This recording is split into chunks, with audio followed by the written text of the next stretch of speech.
Welcome to our channel. నేను మీ ప్రశాంత్.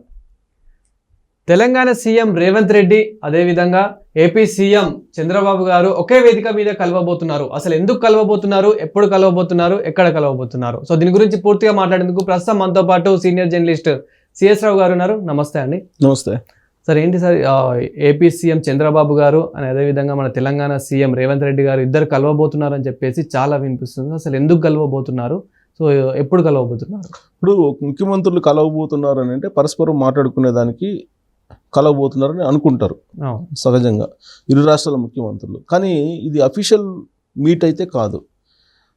అమెరికాకు సంబంధించిన ప్రపంచ తెలుగు సమాఖ్య ఏర్పాటు చేస్తున్నటువంటి ఒక మీటింగ్. అది 3 రోజుల పాటు జరగనుంది. 3, 4, 5 తారీఖులో జరగబోతుంది. హెచ్ఐసిసి నోవాటెల్లో జరగబోతుంది. అంటే మన హైదరాబాద్లో జరగబోతుంది. సో హైదరాబాద్లో జరిగేటువంటి ఈ సమావేశానికి ముఖ్య అతిథిగా ప్రారంభోత్సవం చేయడానికి ఆంధ్రప్రదేశ్ ముఖ్యమంత్రి చంద్రబాబు నాయుడు గారు వస్తూ ఉన్నారు.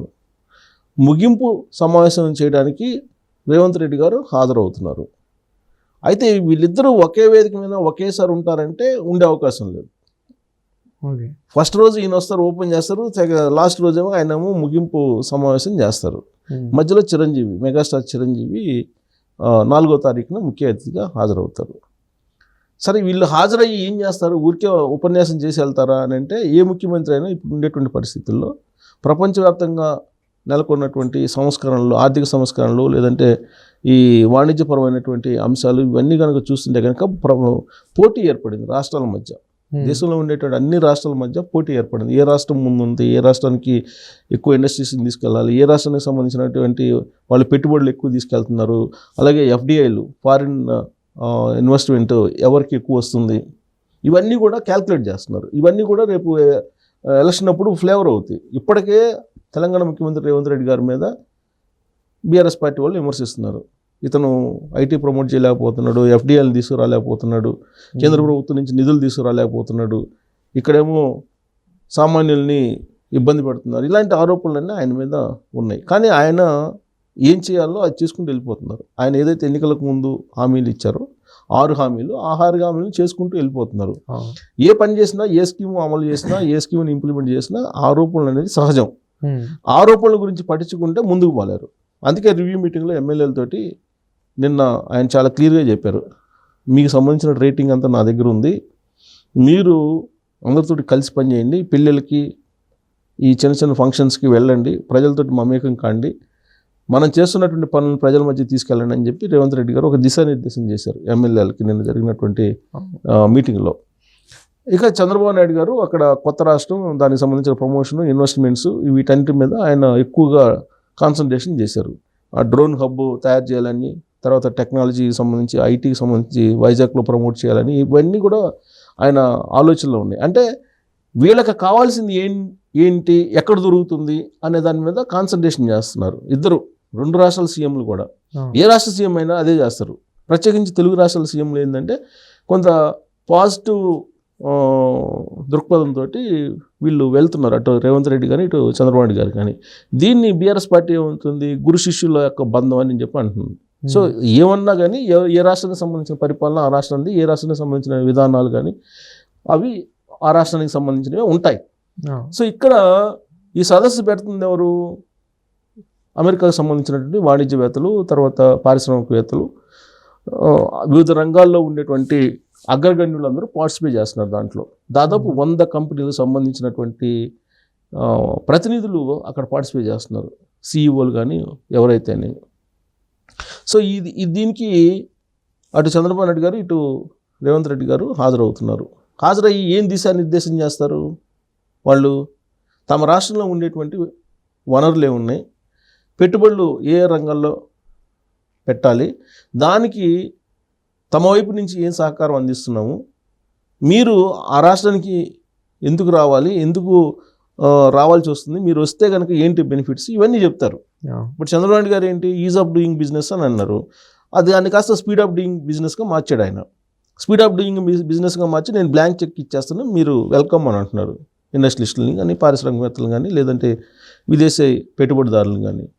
సో కాబట్టి ఆ వేదిక మీద ఆయన ప్రారంభోత్సవం చేయడానికి, ప్రారంభ ఉపన్యాసం చేయడానికి వస్తున్నారు ముఖ్య అతిథిగా. కానీ ఆయన ఏం చెప్తారు అక్కడ? ఖచ్చితంగా అక్కడ పార్టిసిపేట్ చేసినటువంటి వాణిజ్యవేత్తలు కానీ, పారిశ్రామికవేత్తలు కానీ, పెట్టుబడిదారులను కానీ ఆకర్షించేటువంటి ప్రయత్నం చేస్తాడు. సేమ్ అలానే తెలంగాణ ముఖ్యమంత్రి కూడా చేస్తారు. అల్టిమేట్గా అక్కడ పార్టిసిపేట్ చేసినటువంటి వాళ్ళు ఏంటి? బిజినెస్ మాడ్యూల్, బిజినెస్ని ప్రమోట్ చేసుకోవటం, బిజినెస్కి సంబంధించిన ఒప్పందాలు కుదుర్చుకోవటం, ఇవి జరుగుతాయి. ఆ సదస్సు ఉద్దేశమే అది. అలాగే సంస్కృతి సాంప్రదాయాలు, అలాగే తెలుగు సమాఖ్య, ప్రపంచ తెలుగు సమాఖ్య కాబట్టి సంస్కృతి సాంప్రదాయాలు, వాటి గురించి కూడా మాట్లాడుకుంటారు. సో ఇలా సంస్కృతి సాంప్రదాయాలతో పాటు తెలుగు రాష్ట్రాల్లో పెట్టుబడులు పెట్టడానికి ఏ రంగాల్లో బాగుంది? ఫార్మా రంగంలో బాగుందా? ఐటీ రంగంలో బాగుందా? లేదా మ్యానుఫ్యాక్చర్ సెక్టార్లో బాగుందా? లేదా ఆంధ్రప్రదేశ్కి వచ్చేటప్పటికి ఓడరేవులు ఆల్రెడీ ఉన్నాయి, అక్కడ ఎక్స్పోర్ట్ ఇంపోర్ట్ బిజినెస్ బాగా ఊపందుకుంటుంది. సో అక్కడ ఏ ఏరియాలో పెట్టుబడులు పెట్టచ్చు, ఎక్కడ అనువైన ఉంది, ప్రభుత్వం వైపు నుంచి తెలంగాణ ప్రభుత్వం ఎలాంటి బెనిఫిట్స్ ఇస్తుంది, ఆంధ్రప్రదేశ్ ప్రభుత్వం ఏ బెనిఫిట్స్ ఇస్తుంది, ఈ బేరీజ్ వేసుకున్న తర్వాత ఒప్పందాలు కుదుర్చుకుంటారు. ఓవరాల్గా ఏంటంటే ఒక 5 లక్షల కోట్ల రూపాయల ఒప్పందాలు కుదుర్చుకోవాలి అనేది ఒక అంచనాకి వీళ్ళు వచ్చారు. సో అంచనా ప్రకారమే వీళ్ళిద్దరూ ఆ పార్టిసిపేట్ అయినటువంటి వాళ్ళల్లో ఆకర్షించడం కారణంగా ఈ 5 లక్షల కోట్ల రూపాయలు వీళ్ళు తమ రాష్ట్రాలకు రాబట్టుకోవాలి అనేది ఎవరికి వాళ్ళే ప్రయత్నం చేస్తున్నారు. దీంట్లో గురు శిష్యులు లేదు, ఎవరు ఏం లేదు. ఎందుకంటే రేపు పబ్లిక్కి అయితే సమాధానం చెప్పాలిగా, సమాజానికి సమాధానం చెప్పాలిగా. కాబట్టి ఎవరి ప్రయత్నాలు వాళ్ళు చేస్తారు. తెలంగాణ అనేటప్పటికీ వడ్డించిన విస్తరి, తెలంగాణకి ఎవరైనా వస్తారు, ఇండస్ట్రియలిస్టులు ఈజీగా వస్తారు రాయితీలు ఇస్తే కనుక. అయితే తెలంగాణ కన్నా కూడా ఎక్కువ రాయితీలు ఆంధ్రప్రదేశ్కి ఇస్తానని చెప్పి ఆఫర్ చేస్తుంది.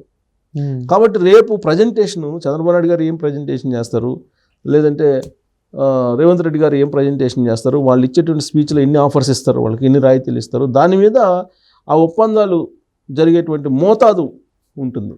సో టోటల్గా ఏంటంటే ఒక 5 లక్షల కోట్ల రూపాయల టార్గెట్కి పెట్టుకుని వెళ్తున్నారు ఇద్దరు సీఎంలు అనేది ఇప్పుడు న్యూస్ వస్తున్నటువంటి న్యూస్. 5 లక్షల కోట్ల రూపాయలు అంటే ఇది ఇట్స్ నాట్ ఏ జోక్, పెద్ద అమౌంట్ పెట్టుబడులు. ఆ మేరకు కనుక ఒప్పందాలు కుదుర్చుకోగలిగితే తెలంగాణకు కానీ ఆంధ్రప్రదేశ్కి కానీ మొత్తానికి వచ్చినటువంటి వాళ్ళని అట్రాక్ట్ చేయాలి కదా. అట్రాక్ట్ చేసి తెలుగు రాష్ట్రాల అభివృద్ధి కోసం అయితే ఆ ఒప్పందాలు కుదుర్చుకోవాలి. దానికోసం వాటి గురు శిష్యులు పోటీ పడుతున్నారని చెప్పి అనుకోవచ్చు ఒకటి. ఇంకా సంస్కృతి సాంప్రదాయాలు వీటి కోసం అనేది చిరంజీవి ఆల్రెడీ మెగాస్టార్ ఆయన హాజరవుతున్నారు. ఆయన ఏదో సినిమాకు సంబంధించి లేదంటే సంస్కృతి సాంప్రదాయాల గురించి ఆయన ఏదో మాట్లాడుతుంటారు.